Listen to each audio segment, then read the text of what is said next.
Inclinemos nuestros rostros para orar. Nuestro Padre y nuestro Dios, te damos gracias una vez más por el privilegio de abrir las páginas de tu santo libro. Pedimos, Padre, la compañía de tu Espíritu Santo. Danos claridad de pensamiento y ternura de corazón para comprender y recibir tu mensaje. Te lo pedimos en el precioso nombre de tu Hijo, Cristo Jesús. Amén. Nuevamente quiero saludar a todos los presentes. Estamos muy contentos de que nos estén acompañando en esta reunión. También quiero saludar a todos aquellos que nos están acompañando en las pantallas de televisión en los diferentes países de habla hispana en el mundo. Estamos muy contentos de que nos estén acompañando ustedes también. Esperamos que disfruten el mensaje que vamos a estudiar de la palabra de Dios el día de hoy. Queremos comenzar a donde dejamos en nuestro último estudio. Estábamos hablando sobre el hecho de que la iglesia final, la iglesia remanente, el remanente de la simiente de la mujer, va a tener varias características que la distinguen.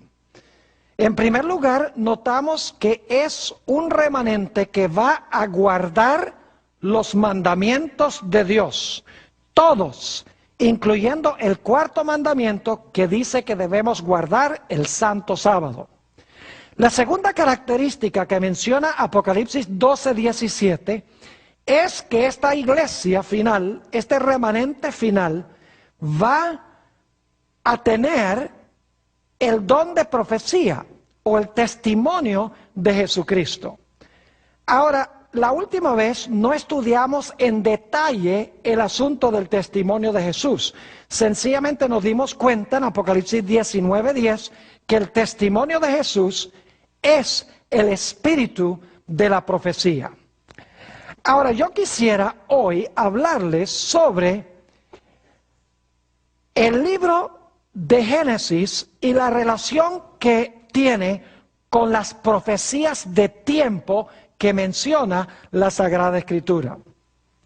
Pero antes de que entremos a hablar de eso, quiero mencionarles que vamos a hablar sobre los grandes eventos del plan de la salvación. Vamos a comenzar nuestro estudio con Enoc. Luego vamos a hablar del diluvio, vamos a hablar del éxodo de Israel de Egipto. Vamos a hablar del cautiverio de Israel en Babilonia. Luego vamos a hablar del ministerio de Cristo y finalmente vamos a tratar el juicio de Dios que empieza en los últimos días. Ahora quiero explicarles el modus operandi que emplea Dios cuando da una profecía que está vinculada con tiempo. Ya ustedes van a darse cuenta de lo que estoy diciendo cuando hablo de una profecía que está vinculada con tiempo. Básicamente lo que hace Dios es que Dios llama a un profeta. A ese profeta Dios le da un mensaje. Conectado con el mensaje que Dios le da a ese profeta, hay una profecía de tiempo. Ese mensaje que está conectado con la profecía de tiempo siempre es un mensaje de juicio.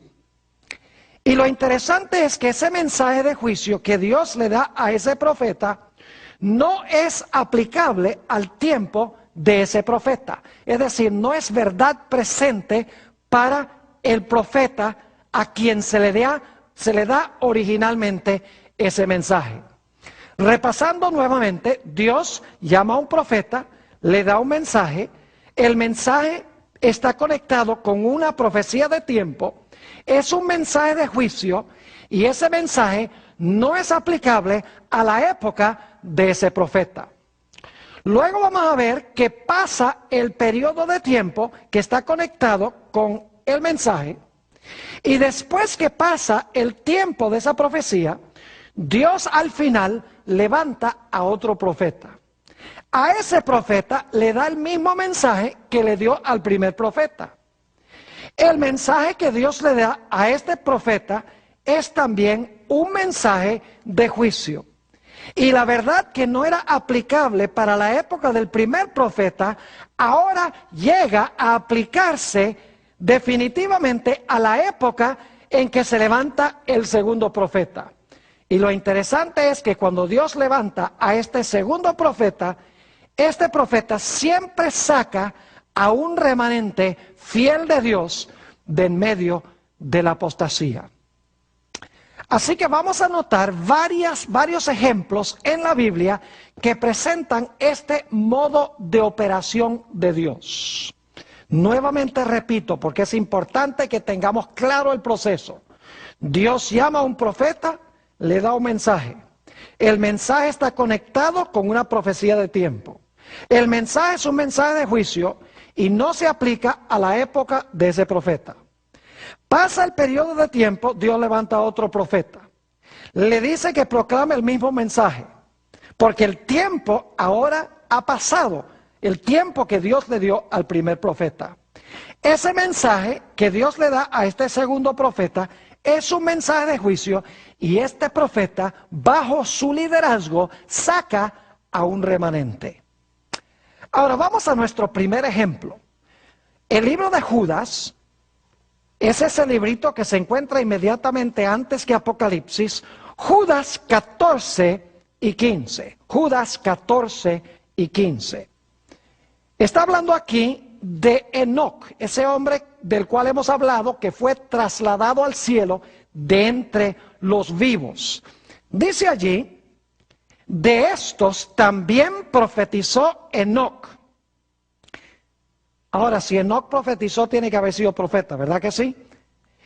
Séptimo desde Adán, diciendo, he aquí vino el Señor con sus santas decenas de millares, para hacer juicio, fíjense, es un mensaje de juicio, para hacer juicio contra todos, y dejar convictos a todos los impíos de todas sus obras impías que han hecho impíamente, y de todas las cosas duras que los pecadores impíos han hablado contra él.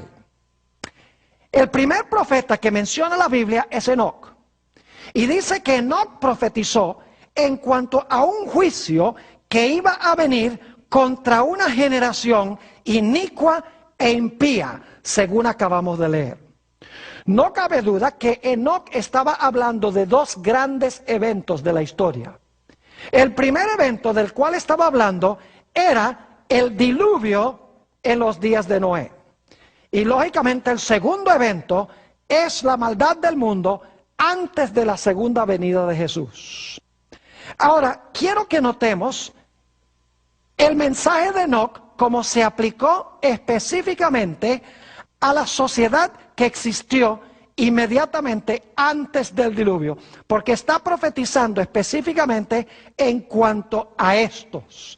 Note lo que dice en el libro de Génesis, el capítulo 5 y el versículo 21 y 22. Alguno dirá, bueno, está bien, Dios llamó a Enoc, el primer profeta de la Biblia, y a Enoc Dios le dio un mensaje de que Dios iba a venir en juicio para castigar a los impíos. Pero ¿a dónde se encuentra aquí la profecía de tiempo? Note lo que dice en Génesis, el capítulo 5, y vamos a leer los versículos 21 y 22. Dice allí en Génesis 5 y el versículo 21 lo siguiente. Y vivió Enoc 65 años y engendró a Matusalén. Y caminó Enoc con Dios después que engendró a Matusalén 300 años y engendró hijos e hijas. Quiero que noten que el hijo de Enoc se llamaba ¿qué cosa? Se llamaba Matusalén. Ahora quiero decirles algo en cuanto al nombre Matusalén. Es un nombre compuesto, es decir, se compone de dos palabras hebreas. La palabra Mut y la palabra Shalach. El nombre Matusalén significa cuando muera será enviado. Porque la palabra Mut significa morir y la palabra Shalach significa enviar. Juntando las dos palabras, el nombre Matusalén significa cuando muera será enviado. Inmediatamente nos preguntamos, cuando muera será enviado ¿qué? Cuando muera Matusalén, ¿será enviado qué? Bueno, En realidad, lo que denota el nombre Matusalén es que cuando él muriera, iba a ser enviado el diluvio. Ahora, quiero comprobarles eso, de que Matusalén murió el mismo año del diluvio. Es más, la tradición judía dice que Matusalén murió el año o 10 días específicamente antes del diluvio. Ahora, se puede comprobar bíblicamente que Matusalén murió el año del diluvio. Vayan conmigo a Génesis 5 y el versículo 25. Génesis 5 y el versículo 25. Dice allí, en el versículo 25, vivió Matusalén 187 años y engendró a Lamec. Quiero que noten que desde que nació Matusalén hasta que tuvo a Lamec pasaron 187 años. Luego vamos al versículo 28. Dice, vivió Lamec 182 años y engendró un hijo, que fue Noé. Es decir, hay que sumar 187 más 182. Y ahora surge la pregunta, ¿cuántos años vivió Noé antes de que viniera el diluvio? Noten Génesis, el capítulo 7 y el versículo 11. Génesis 7 y el versículo 11.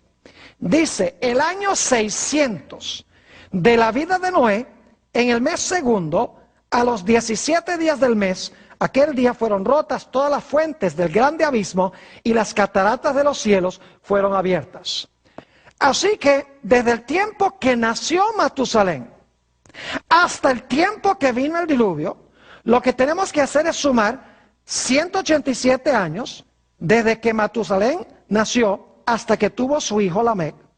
Luego tenemos que sumar la cantidad de años que vivió Lamec hasta que él tuvo su primer hijo, que fue, ¿quién?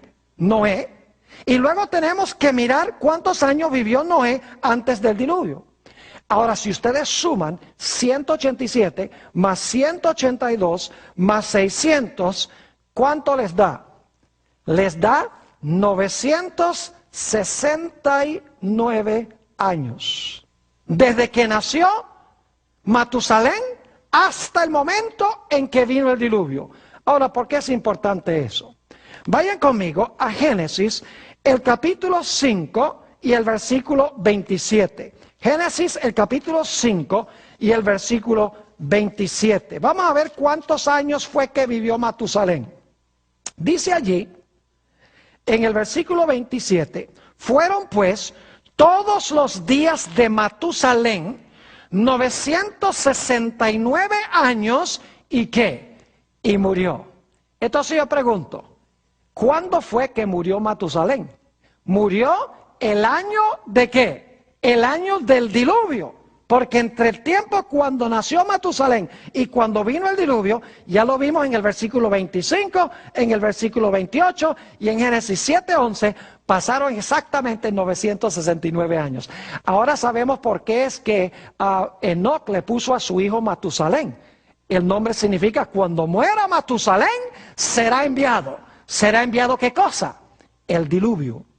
Y según la tradición judía y según los cálculos que hemos seguido, en realidad Matusalén vivió hasta el año del diluvio. Es decir, el nombre de Matusalén era un nombre profético. Se estaba anunciando de antemano exactamente cuándo iba a venir el diluvio, porque iba a morir cuando el diluvio iba a venir. Ahora, ese fue el primer profeta que Dios llamó, Enoc, para anunciar de que Dios iba a venir en juicio. Dios le dio un hijo que era una profecía de tiempo. Cuando muera, será enviado. Pero saben que este mensaje no era en realidad para la época de Enoc, porque Enoc fue trasladado al cielo de entre los vivos. Y la destrucción de la cual habló Enoc no vino sino hasta muchos centenares de años después. Es decir, Dios le dio el mensaje de juicio a Enoc y le dio una profecía de tiempo a Enoc, pero le dijo a Enoc, esto no se aplica a tu época, vente, camina conmigo aquí en el cielo. Ahora yo pregunto, cuando estaba concluyendo este periodo, poco después, poco antes de morir Matusalén, quiero preguntarles, ¿levantó Dios otro profeta que proclamó el mismo mensaje de juicio que había proclamado Enoc? Ustedes saben quién fue, ¿verdad? Fue Noé. Ahora quiero que noten Génesis 6 y el versículo 5. Génesis el capítulo 6 y el versículo 5. Fíjense la maldad del mundo, como había hablado Enoc. Dice allí, y vio Jehová que la maldad de los hombres era mucha en la tierra, y que todo designio de los pensamientos del corazón de ellos era de continuo solamente el mal. Yo pregunto, ¿es esa la misma descripción que dio Enoc, séptimo desde Adán, que el mundo se iba a corromper casi totalmente? Claro que sí.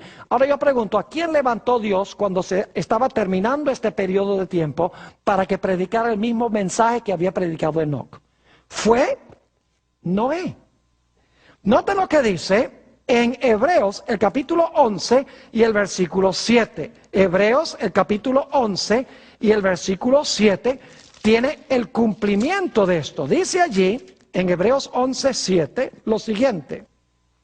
Por la fe Noé, cuando fue advertido por Dios acerca de las cosas que aún no se veían, con temor preparó el arca en que su casa se salvase.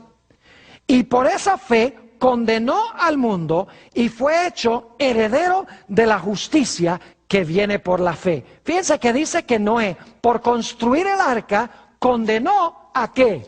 Al mundo pecaminoso e inicuo. Noten también lo que dice en Segunda de Pedro, el capítulo 2 y el versículo 5. Segunda de Pedro 2 y el versículo 5.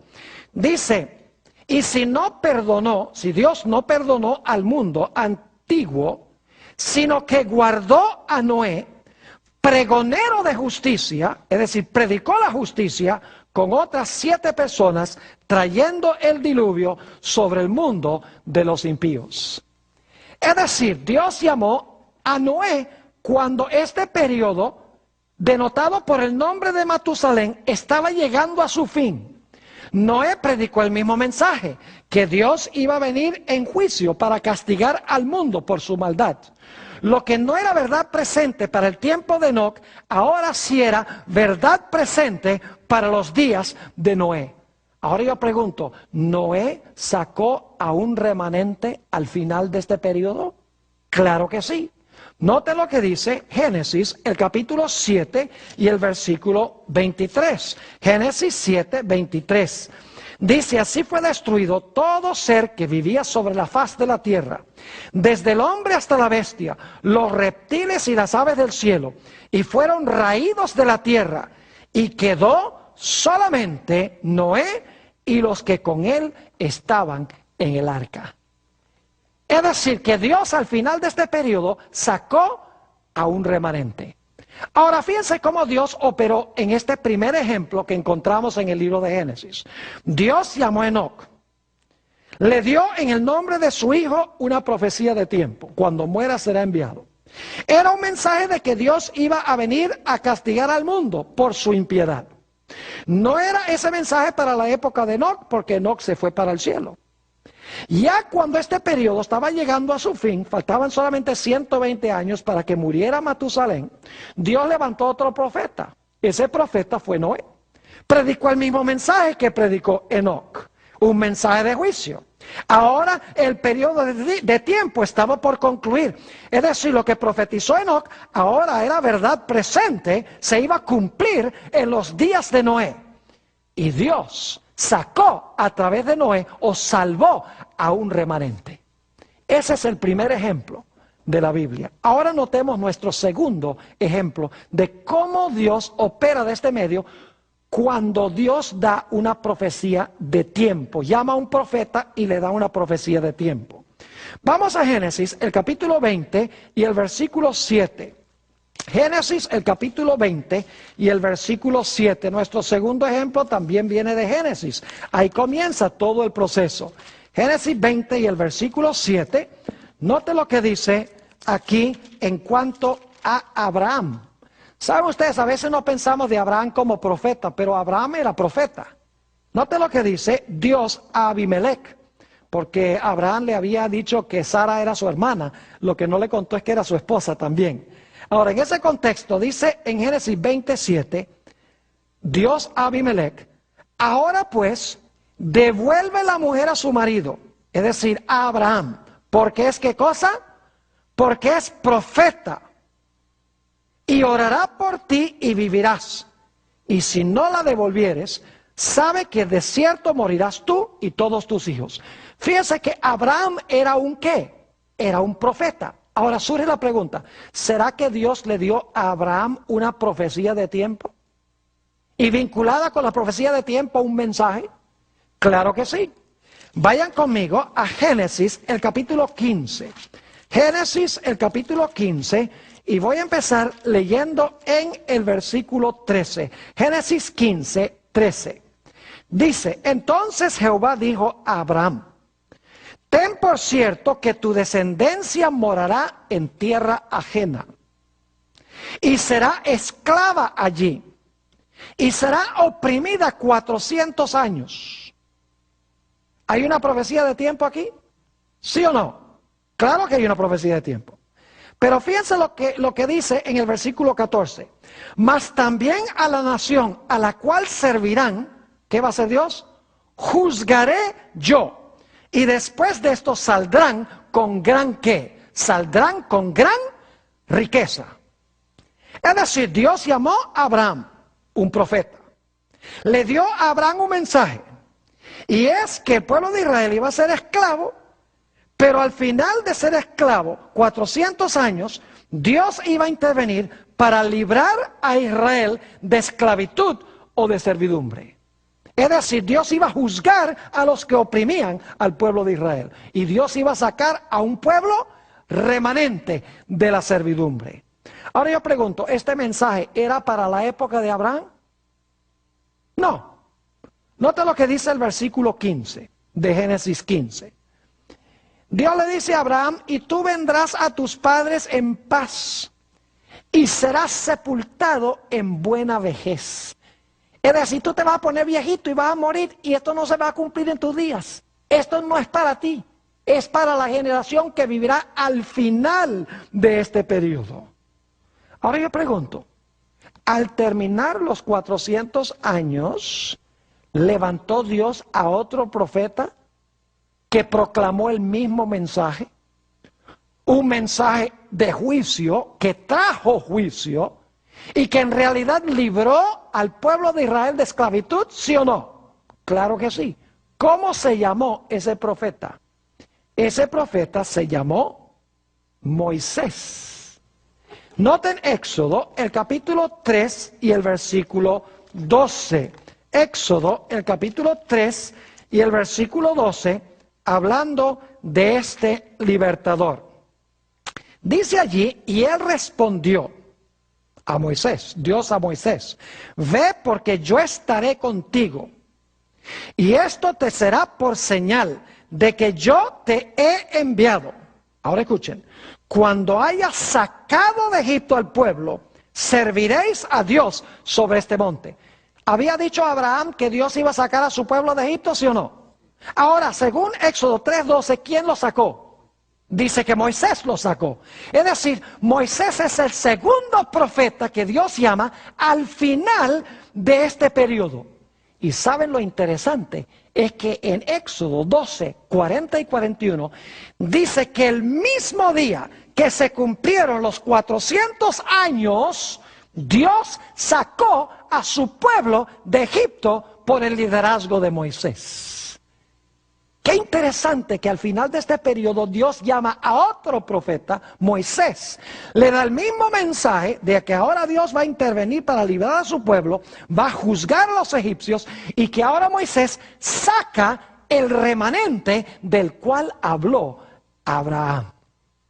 Fíjese qué interesante cómo obra Dios cuando da profecías de tiempo.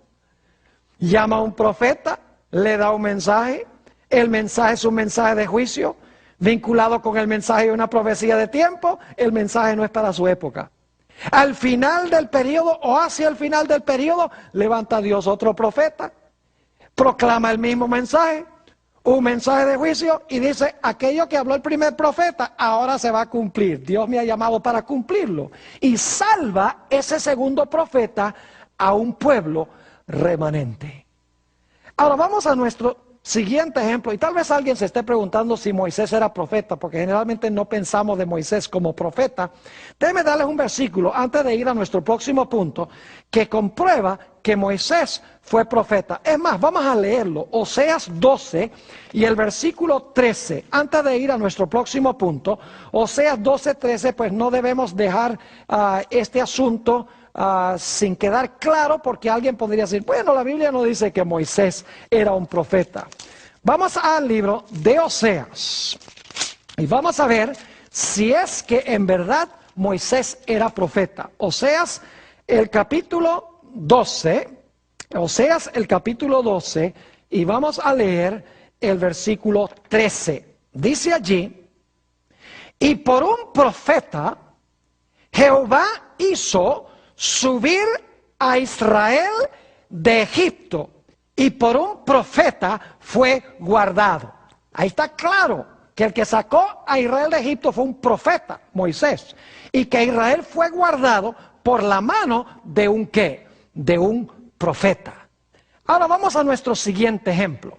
Jeremías, el capítulo 25 y el versículo 11 y 12.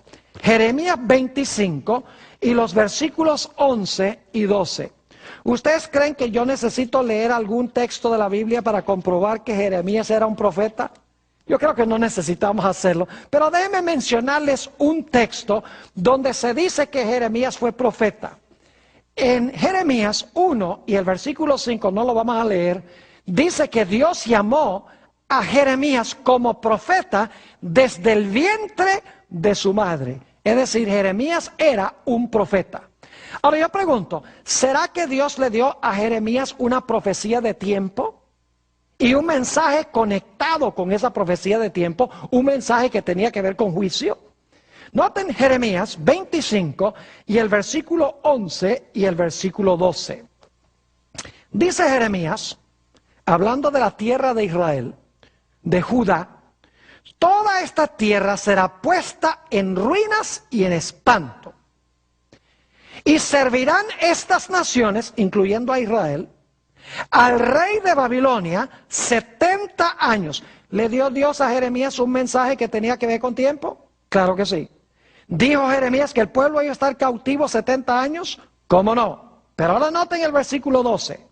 Y cuando sean cumplidos los 70 años, es decir, cuando los 70 años están llegando a su fin, castigaré al rey de Babilonia. ¿Va a venir Dios en juicio contra el rey de Babilonia? ¿Cómo no?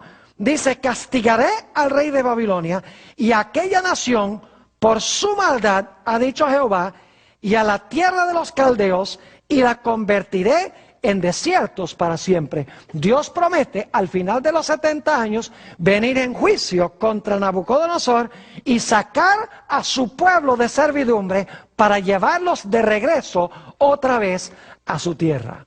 Ahora yo pregunto, ¿este mensaje era para la época de Jeremías? No, porque en realidad Jeremías se murió mucho antes de que se cumpliera lo que Dios había dicho en esta profecía de tiempo.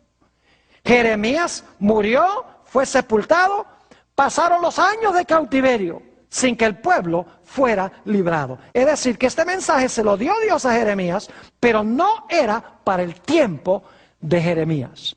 Ahora yo pregunto, al final de este periodo, ¿será que Dios levantó a otro profeta? Y ese profeta predicó lo mismo que predicó Jeremías, solo que ahora dice, el tiempo se ha cumplido y ahora Dios va a intervenir como le prometió a Jeremías. ¿Creen ustedes que se levantó un segundo profeta? Tiene que ser, porque esa es la forma como opera Dios.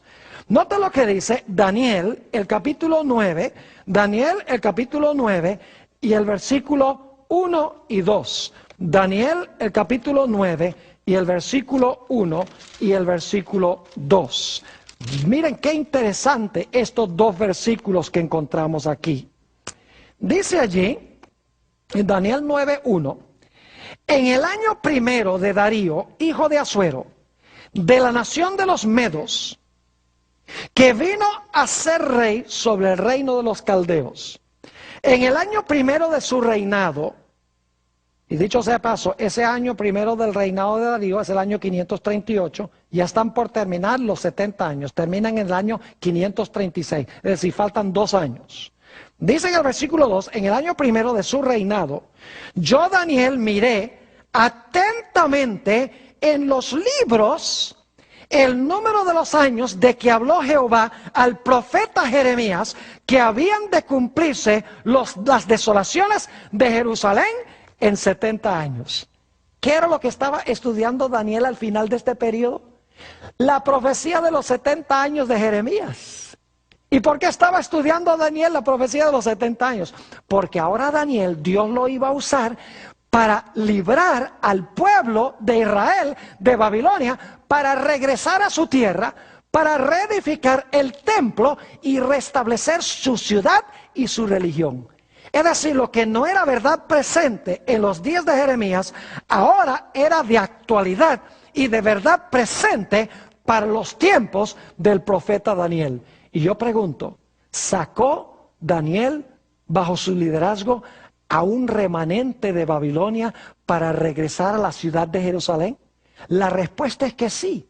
Según nos dice la Biblia, regresaron unas 50,000 personas después de los 70 años de cautiverio, bajo el liderazgo de Daniel, a la ciudad de Jerusalén para restablecer su religión. Fíjense qué interesante cómo son todos estos ejemplos. Es matemático. Cuando Dios da una profecía de tiempo, Dios levanta al principio de la profecía de tiempo un profeta y hacia el final levanta también a otro profeta el mismo mensaje. No es verdad presente para el primero, pero sí es verdad presente para el segundo. Es un mensaje de juicio y el segundo profeta saca al final del periodo a un remanente o salva a un remanente. Ahora vamos a nuestro siguiente ejemplo. No voy a leer el pasaje, probablemente ustedes lo conocen, es un poco largo, pero lo pueden leer si quieren. Es la profecía de las 70 semanas. Se encuentra en Daniel, el capítulo 9 y el versículo 24 al 27. Daniel 9, 24 al 27. Y quiero resumir o sintetizar los puntos cardinales o importantes de esta profecía de las 70 semanas. Hay 3 eventos muy importantes en esta profecía. Número 1, está la venida del Mesías príncipe. La palabra Mesías significa ungido en hebreo. En el griego es la palabra Christos. La palabra Cristo significa el ungido. Es decir, la profecía de las 70 semanas habla, en primer lugar, de la venida del Mesías o de la venida del ungido. El segundo evento crucial del cual habla la profecía de las 70 semanas es que a la mitad de la última semana, ese Mesías iba a ser cortado. Es decir, el Mesías iba a ser muerto. Es decir, habla de la muerte del Mesías. El ungimiento, la muerte. Y luego el tercer evento, al terminar ese periodo, es que se iba a cerrar la puerta de la oportunidad para la nación judía. Dios dijo, 70 semanas están determinadas sobre tu pueblo y tu ciudad. Si tu pueblo y tu ciudad rechazan al ungido, entonces yo los voy a rechazar a ellos como mi pueblo escogido. Esos son los 3 eventos contemplados en la profecía de las 70 semanas. El ungimiento del Mesías, la muerte del Mesías y conectado con la muerte del Mesías, el rechazo de la nación que participó en la crucifixión del Mesías. Es decir, el cierre de la puerta de la gracia para la nación judía como teocracia, como nación escogida de Dios. Ahora es interesante notar que ninguno de estos eventos se cumplió en los días de Daniel. Daniel en realidad se murió y las profecías de las 70 semanas ni siquiera había comenzado cuando Daniel se murió. Es decir, que este mensaje no era un mensaje de verdad presente para la época de Daniel. Ahora yo pregunto, ¿será que al final de este periodo Dios levantó a otro profeta para proclamar que el tiempo de las 70 semanas estaba llegando a su fin y que ahora el Mesías había llegado y que ahora el Mesías iba a morir y que si la nación que lo había llevado a la cruz no se arrepentía, ellos iban a ser rechazados como la nación escogida de Dios. ¿Será que Dios al final de este periodo levantó a otro profeta? No cabe duda alguna. ¿Cómo se llamaba? A ver, dígame usted, ¿cómo se llamaba ese profeta que se levantó al final de este periodo? Juan el Bautista. Yo pregunto, ¿quién fue el que bautizó a Jesús? El que bautizó a Jesús fue, ¿quién? Juan el Bautista. Lo pueden leer en Mateo 3 y el versículo 13. Ni siquiera tenemos que buscarlo, porque todos sabemos que el que bautizó a Jesús fue Juan el Bautista. Pero si quieren una referencia, ahí está, Mateo 3 y el versículo 13. Y saben que después que Jesús fue bautizado, quiero que noten algo muy interesante que sucedió.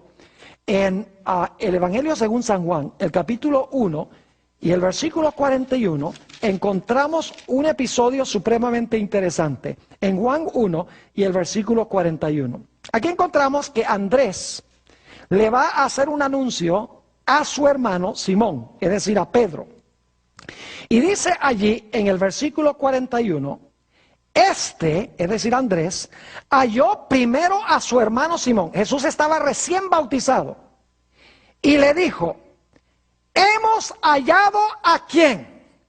Al Mesías, que significa el ungido. Y luego dice que traducido es el Cristo. Es decir, está la palabra en hebreo y la palabra en griego. En hebreo es Mesías, en griego es Cristo. Ambas palabras significan, hemos hallado ¿a quién? Al ungido. Y Jesús recién había sido ¿qué? Bautizado por Juan. Es decir, lo que profetizó Daniel en la profecía de las 70 semanas, ahora se cumple con Juan el Bautista. Juan inclusive bautiza y Jesús es ungido por el Espíritu Santo en el río Jordán. Ahora, ¿qué más proclamó Juan el Bautista? ¿Recuerdan el segundo evento, que el Mesías iba a ser cortado, que el Mesías iba a morir? Note lo que dice en el Evangelio según San Juan, el capítulo 1 y el versículo 29. San Juan, el capítulo 1 y el versículo 29. Fíjense cómo Juan el Bautista introdujo a Jesús. Dice ahí en el versículo 29, el día siguiente vio Juan a Jesús, que venía a él, y dijo, he aquí el Cordero de Dios, que quita el pecado del mundo. Yo pregunto, ¿qué se hacía con los corderos? Los corderos morían. Así que cuando Juan el Bautista introduce a Jesús como el Cordero de Dios, está anunciando que lo que va a pasar con Jesús es lo que pasaba con el Cordero. Es decir, que Jesús iba ¿a qué? Jesús iba a morir. Es decir, Juan el Bautista no solamente bautizó a Jesús y Jesús fue ungido por el Espíritu Santo, sino que anunció que Jesús iba a morir como el Cordero de Dios que quita el pecado del mundo. ¿Saben qué más anunció Juan? Anunció que si el pueblo de Israel no producía fruto, iban a ser cortados y echados en el fuego. Es decir, les dijo, si ustedes rechazan al Mesías, al que ha venido a ustedes, serán cortados como mal árbol y echados en el fuego. Es decir, serán destruidos. Alguno dirá, bueno, ¿ese árbol representaba a la nación judía? Claro que sí. Vamos a leer en el Evangelio según San